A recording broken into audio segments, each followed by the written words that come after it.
o título da minha apresentação é A Lição das Ruínas, e o que gostaria de fazer é mostrar, a partir do tema desses dias, a partir de certas afinidades entre Benjamin e Hannah Arendt, sobre a ruína, o fim do mundo, uma possível devastação do mundo que nós estamos vivendo, mundo histórico e mundo político.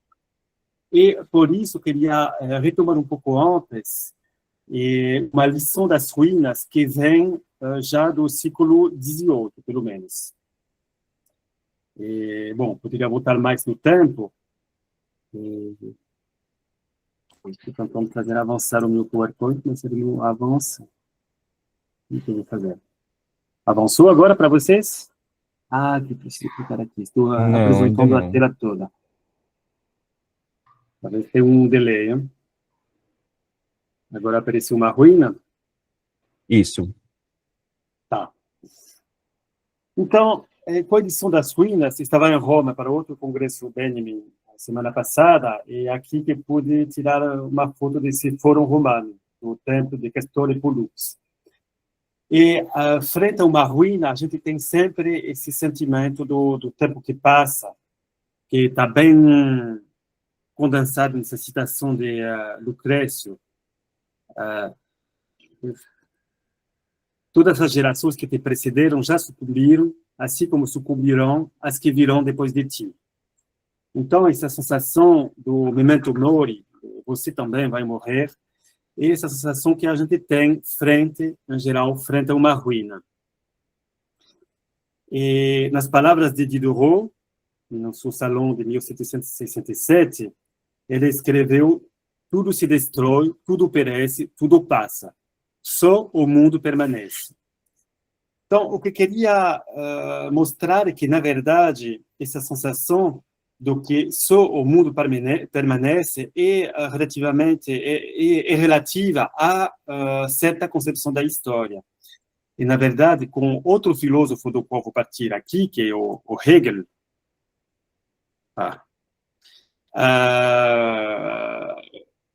o que queria mostrar aqui é que nem o mundo permanece quando a gente contempla as ruínas, com a filosofia da história que começa com Hegel.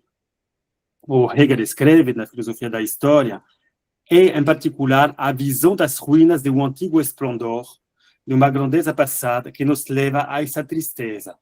Tudo parece desaparecer, nada parece permanecer. Então, nessa frase de Hegel, a gente tem já uma espécie da lição das ruínas. A ruína está aqui para nos ensinar sobre um antigo esplendor, de uma grandeza passada. Mas a lição, que é uma lição ontológica sobre a perda, vira, em Hegel, uma lição histórica sobre o progresso na história. Na verdade, Hegel escreve isso, então, ele fala isso porque as suas questões sobre a filosofia da história de 1820, mas a gente sabe que esse estado de contemplativo frente à ruína provém de um texto de Volney, que escreveu esse livro, As Ruínas, em 1791, As Ruínas ou Meditação sobre as Revoluções dos Impérios. O Volney viajou nos anos 1780 para a Síria, para o sul, e ficou contemplando as ruínas de impérios perdidos, devastados, desaparecidos, e ficou pensando no esplendor dos países árabes, dos países orientais que desapareceram. E um texto muito emocionante. Volney era um discípulo de Dolbach, era um próximo a Diderot, era um revolucionário. Ele escreve esse texto, publica esse texto enquanto ele entra na Constituinte, então na Assembleia Revolucionária de 1791, e isso até se sente dentro do texto que abre esse livro, As Ruínas. Então, acabei traduzindo, porque isso é um pouco o subtexto do Hegel, que Hegel depois vai transformar, e uma primeira lição das ruínas, que vai se transformar depois com Hegel, e depois vamos dizer com Hannah Arendt, de uma certa maneira, e para terminar a minha conferência com Walter Benjamin. A gente vai ver uma mudança, mas para entender essa mudança tem que voltar um pouco ao subtexto de Hegel. Então, isso que escreve Volney, nessa tradução que eu mesmo fiz: saudo vós, ruínas solitárias, túmulos sagrados, muros silenciosos. É a voz que invoco, é a voz que dirijo minha oração. Sim, enquanto vossa aparência repele com um medo secreto os olhares da multidão, meu coração encontra em vossa contemplação o encanto dos sentimentos profundos e dos pensamentos elevados. Então, frente às ruínas, o pensamento se eleva. Quantas lições úteis, reflexões comoventes ou fortes vocês oferecem à mente que sabe consultá-los. Foram vocês que, quando toda a terra escravizada se calava diante dos tiranos, já proclamavam as verdades que eles detestavam e, confundindo os restos mortais dos reis com os do último escravo, atestavam o santo dogma da igualdade, e ele que sobrelinha igualdade. E em seu recinto, amante solitário da liberdade, e ele também que coloca a ênfase na palavra liberdade, que via aparecer seu gênio, não como o pinta um insensato vulgar, armado de tochas e punhais, mas sob o aspecto augusto da justiça, segurando em suas mãos a balança sagrada onde se pesam as ações dos mortais às portas da eternidade. Então, a gente vê o tom muito lírico de Volney, ele que parece flutuar em cima das ruínas, pensando no destino do mundo e já destacando pelo menos duas palavras, a igualdade e a liberdade. Volney escreve esse texto entre 1783 e 85, mas publica em 1791. Provavelmente essa introdução ele escreve na hora de publicar. Então, imediatamente depois da Revolução Francesa, 1789, como se a lição das ruínas fosse esse reino da liberdade e da igualdade que se realizou na França. Ele continua, desculpe pela citação que está um pouco longa, depois vão ser mais curtas, mas achou interessante para ter um pouco o ambiente, a atmosfera dessa meditação frente às ruínas. Ó túmulos, quais são as virtudes que possuem? Vocês aterrorizam os tiranos, envenenam com o terror secreto os seus prazeres ímpios.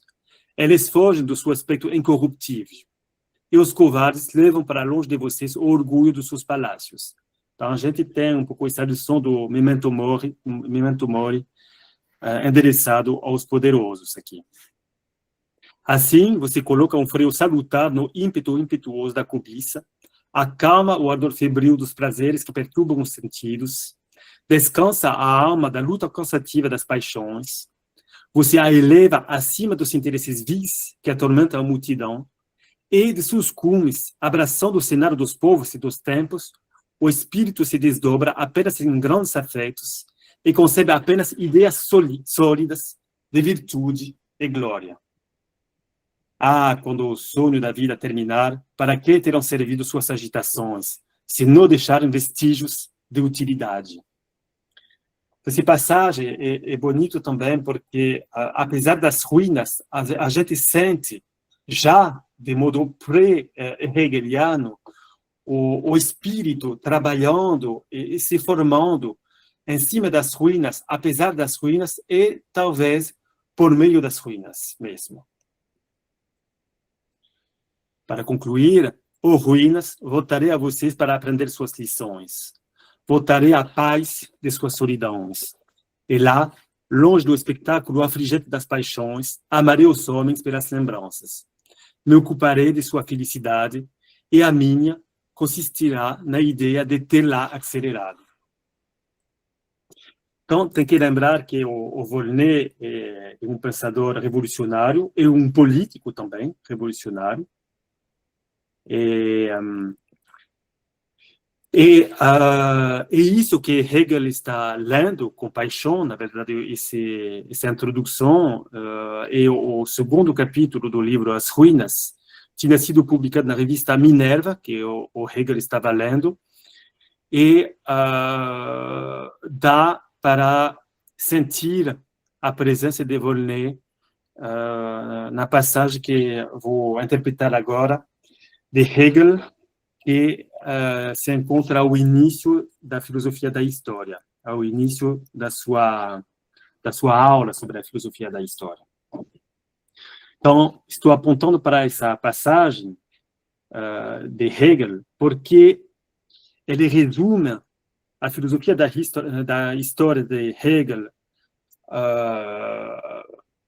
frente à ruína e a lição hegeliana das ruínas, que interpreta a história como um processo e o mundo como uma cena que pode ser devastada, pela qual passa este processo, que é o processo da liberdade, que é o progresso do espírito, o espírito dos povos, o espírito objetivo que o Hegel vai defender. E depois, Hannah Arendt vai aparecer como contraponto a essa perspectiva, que a favor da história destrói o mundo, e também o Benjamin. Vocês estão seguindo? Vocês estão indo aqui? Sim, professor. Tá bom. Só para ter certeza que não estou falando sozinho. Obrigado. Então, Hegel, na filosofia da história, que ele escreve 20 anos depois, 25, quase 30 anos depois de Volney, tem essa passagem que lembra muito o Volney, e vou explicar um pouco depois por que o Volney não aparece explicitamente em Hegel. Então, Hegel escreve: a história filosófica mundial é a história mundial considerada como pensamentos universais, ou seja, pensamentos que se estendem ao todo, não reflexões sobre situações singulares, circunstâncias ou aspectos singulares. Só para precisar aqui, o Hegel está dizendo isso porque, ao início da sua filosofia da história, ele destaca 3 maneiras de escrever a história. A primeira história é a história que ele chama de história originária. Então, são os historiadores, os cronistas dos eventos, tipo Heródoto, Tucídides, ou César, que escrevem sobre o que eles estão fazendo, o que está acontecendo. Então, um testemunho de primeira mão. E a segunda história é a história refletida, ou reflectante, uma história que reflete sobre o que ela está fazendo, na qual Hegel inclui os compiladores de vários testemunhos, igual dessas histórias originárias. São aqueles que estão tentando aproximar o presente do passado para achar lições de moral na história, o que Hegel critica, porque ele fala que não tem moral, não é moralizando da história que a gente entenda o processo da história. Bom, vou passar sobre os detalhes, mas tem também os críticos e o que ele chama dos conexionistas, que estão tentando entender a história como um todo, conectando, por exemplo, o direito romano em relação com a história romana, as guerras, as revoluções na Roma Antiga. Então, isso, e dentro da história refletida, tem a história originária, de primeira mão, a história refletida, que trabalha já a partir de uma certa base, e tem a história filosófica, que é o terceiro nível mais alto, e o trabalho do filósofo de entender qual é o processo da história mesmo, a história como mecanismo, finalmente. Então, é essa história filosófica mundial, Weltphilosophia. Então, é uma história que parece do mundo, mas que vai ser uma história apesar do mundo, uma história universal. Então, o Hegel escreve depois, o primeiro pensamento universal, a categoria que se apresenta é o da mudança, Veränderung, em seu aspecto abstrato.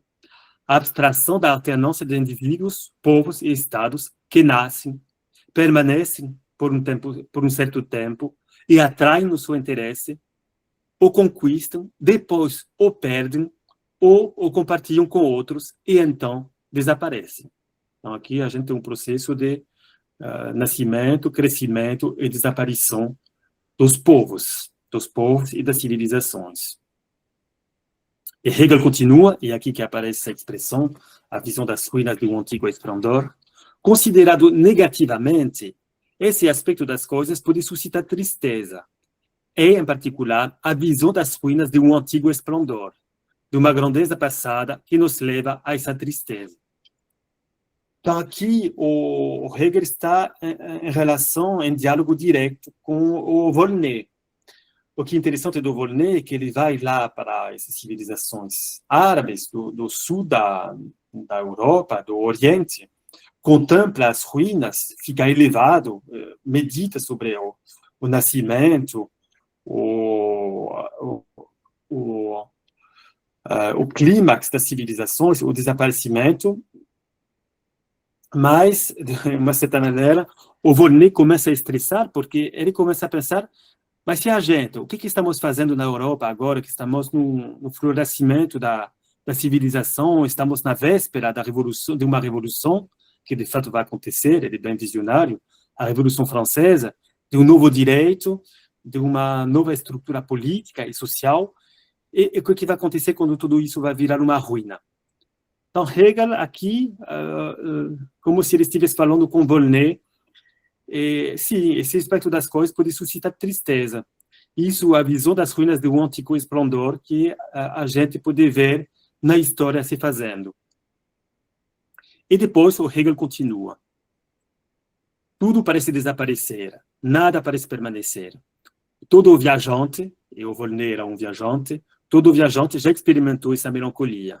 Não é uma melancolia que se limita ao enterro de fins pessoais singulares, à tristeza que se sente diante do túmulo de homens famosos, mas uma tristeza geral e desinteressada, em relação ao declínio dos povos, de uma cultura que se tornou passado. Todo o degrau da história é construído sobre as ruínas do passado. Então, aqui a frase-chave, tem uma ruína, que é a ruína do passado, mas tem um degrau, que é um degrau da história. Então, a história melhora, a história se levanta, progrede, sobe a partir das ruínas do passado. Queria colocar isso em contraponto com essa citação que dei para vocês, de Diderot: tudo se destrói, tudo perece, tudo passa, só o mundo permanece, que seria a visão negativa da qual fala o Hegel, e da qual herdou o Volney, mas para Hegel tem um degrau sobre essas ruínas. Tem um degrau, e talvez, eu ia dizer, nem o mundo vai permanecer. Hegel continua, a seguinte determinação que se relaciona com essa categoria é o outro aspecto das coisas, a saber que a mudança, o declínio, e, ao mesmo tempo, o nascimento, o surgimento de uma nova vida. Que uma nova vida ressuscita da morte. Esse é o pensamento que permeia a filosofia oriental, a metafísica oriental, talvez o pensamento mais importante. Encontramos o mesmo na apresentação da metempsicose. Então, isso é a migração das almas, né?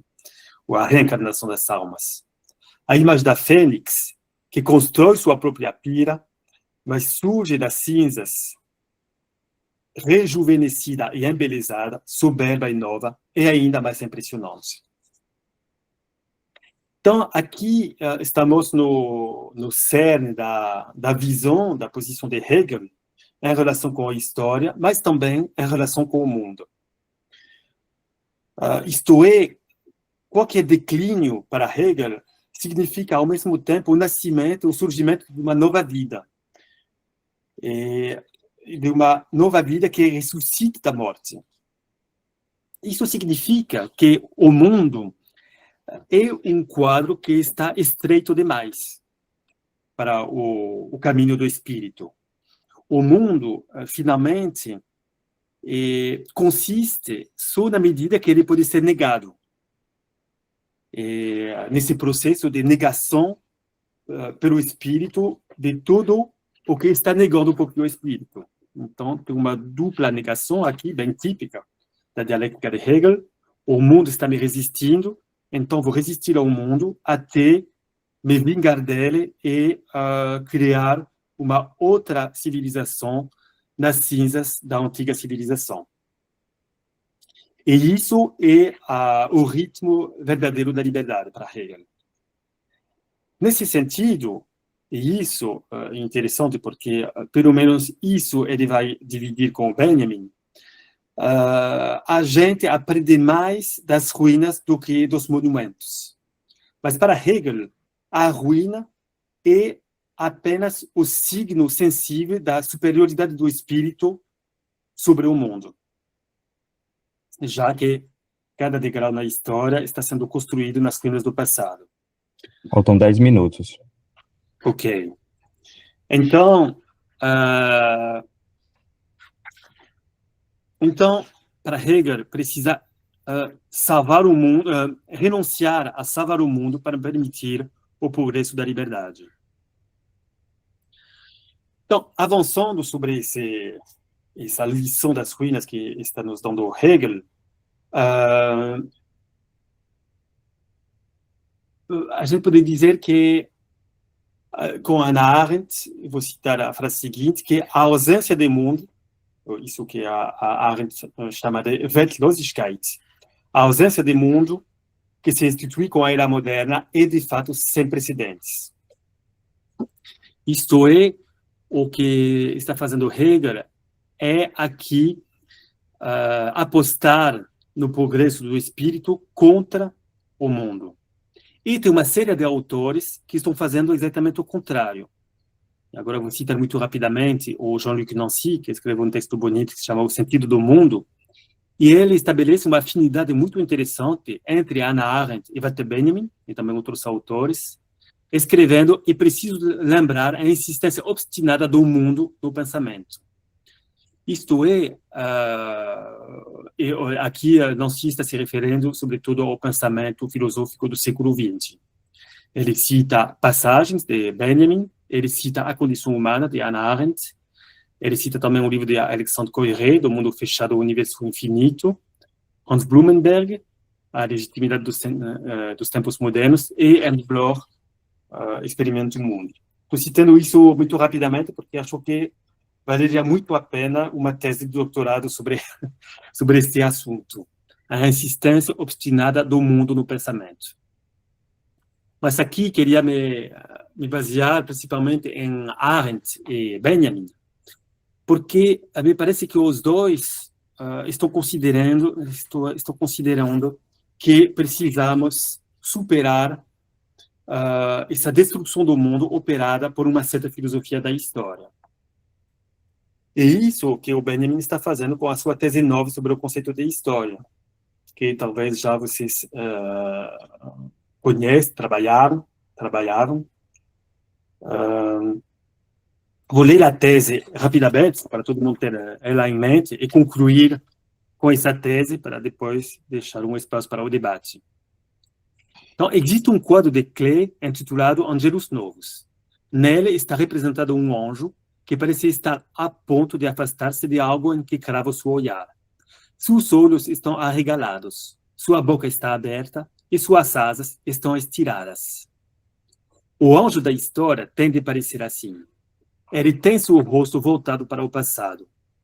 Onde uma cadeia de eventos aparece diante de nós, ele, Benjamin que insiste, enxerga uma única catástrofe, que sem cessar amontoa escombros sobre escombros, Trümmer of Trümmer, que poderia ser ruínas também, hein? Ruínas sobre ruínas, e os arremessa a seus pés.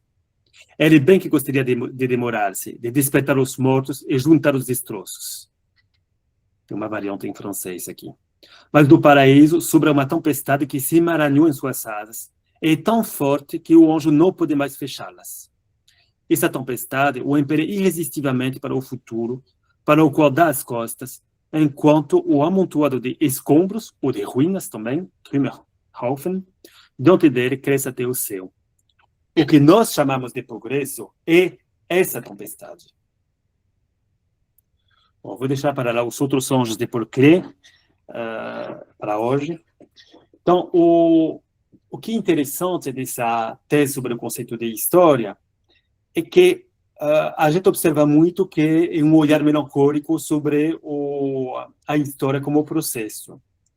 Isso é verdade. Tem um olhar melancólico do anjo sobre as ruínas, como se o Benjamin estivesse voltando a Volney, a Diderot, a uma lição pré-hegeliana. mas o ponto da minha fala aqui é de insistir sobre o fato que chegamos depois de Hegel, e que essa imagem já é uma crítica de Hegel. E a posição do Anjo e dessa tese, nas teses sobre o conceito de história, significa já uma destruição de uma certa relação com a história.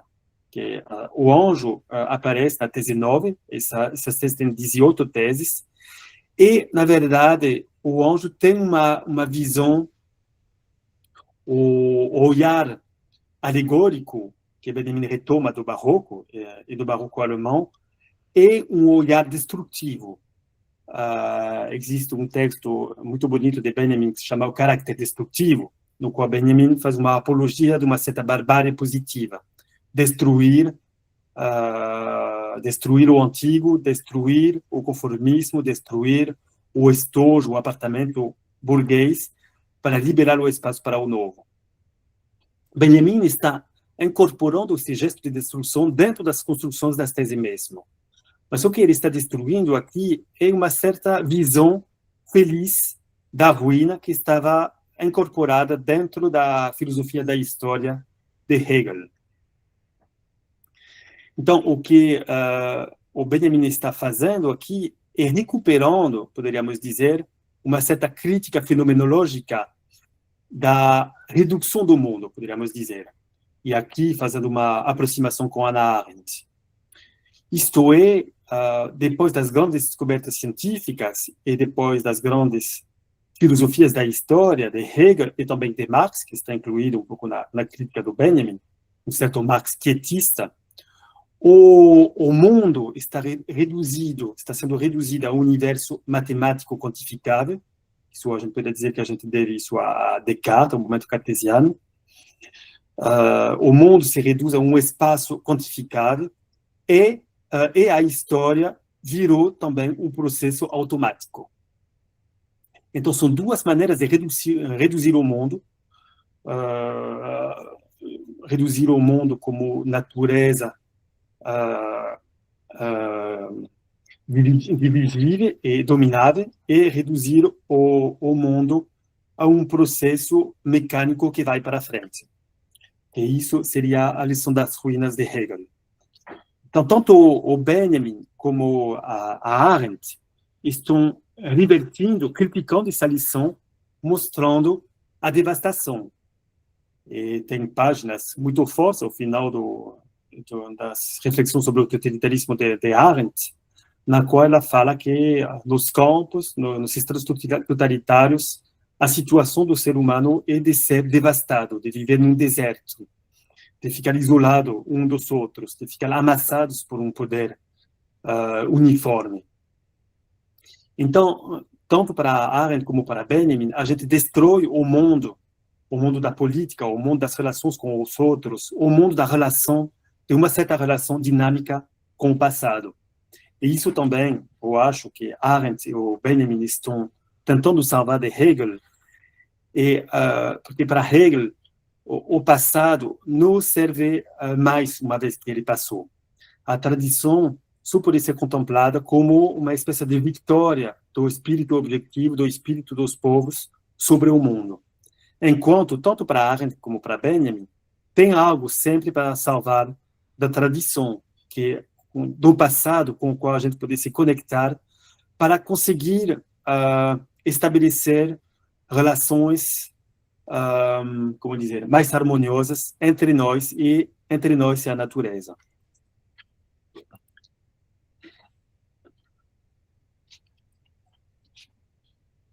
Então, ao final, essa lição das ruínas de Hegel é uma filosofia moderna da história que repõe, que se desenvolve em cima de uma experiência da perda do mundo, da perda em mundo, a gente fala de Wertlosigkeit, uma perda em mundo provocada pela ciência, pela filosofia, pela história, e, ao mesmo tempo, essa filosofia moderna da história contribui a fazer crescer essa experiência de perda de mundo, de perda em mundo. A lição das ruínas, que a gente pode ver um pouco em filigrana em Arendt, quando ela fala de deserto, de universo devastado, e de maneira muito mais figurativa com Benjamin, com essa visão do anjo da história, que recua frente às ruínas da história. Eles estão apontando para esse desastre, eu poderia dizer, esse astre que cai em cima dele mesmo, que é o nosso planeta, que tanto o que estamos fazendo, como estamos atuando, como estamos vendo as coisas, com a nossa filosofia da história, que continua assim, uma visão de um progresso contínuo, o que nós chamamos de progresso, essa tempestade, escreve Benjamin, está fazendo crescer. 5 minutos, professor.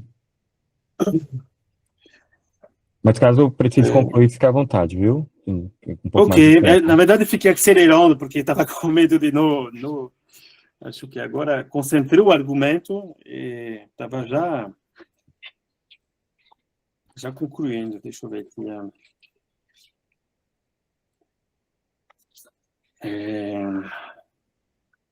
Bom, o que posso adicionar é que o que Benjamin está fazendo nessa tese, para terminar com Benjamin, é que justamente da primeira até a nona tese sobre o conceito de história, o Benjamin está criticando uma visão linear da história, está criticando o tempo homogêneo e vazio que está sendo provocado por essa visão de um processo contínuo, e na qual o passado está sendo esmagado pelo presente, e o presente está perdendo as suas possibilidades por conta desse esmagamento.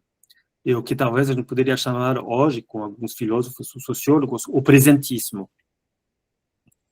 E o que ele está fazendo, a partir dessa tese 9, é tentar propor um outro conceito, uma outra maneira de se relacionar com o passado, que é por meio de imagens dialéticas, de relâmpagos, de surgimento de algumas imagens do passado que podem nos ajudar no presente. E que elas mesmo, às vezes, são ruínas, são pedaços de história, cacos de história que foram esquecidos. E, o caso de Robespierre, talvez vou terminar com um exemplo para ilustrar isso, é bem relevante, porque isso é um caso que está sendo criticado por Hegel e depois por Marx. O Robespierre, durante a Revolução Francesa, a qual participa também Volney, decide, no meio de um processo revolucionário, citar a Roma antiga, colocar a Roma da Roma antiga, falar como os romanos antigos. E Hegel, nas suas lições sobre a história, fala que isso são anacronismos absurdos dos atores da história. E o Marx também critica, no 18 Brumário do Bonaparte, e também outros textos, isso que ele chama de anacronismo. Porque justamente uma atualização de uma ruína que está sendo anacrônica. E que está atrapalhando um processo que deve se justificar em si mesmo no próprio presente. O espírito da história não precisa se justificar em relação com o passado, ele precisa aceitar que a ruína era necessária para o seu progresso. Isso tanto para Hegel como, de uma certa medida, para Marx. Para Benjamin, esse gesto de Robespierre é o contrário, consiste ao contrário, em uma potencialização do movimento revolucionário francês, ao mesmo tempo que recupera um movimento democrático que tinha sido interrompido durante a Roma Antiga. Então, fazendo isso, para Benjamin, o Robespierre está salvando um pedaço do passado para o presente, mas ele salva o presente por meio desse passado ao mesmo tempo. Então, este é um exemplo de uma imagem dialética que está sendo liberada pelo olhar do anjo que destruiu essa visão homogeneizante e vazia da história. Bom, acho que vou concluir com isso, não? Para não poderia falar muito mais, mas prefiro respeitar o tempo impartido e aproveitar das suas perguntas também.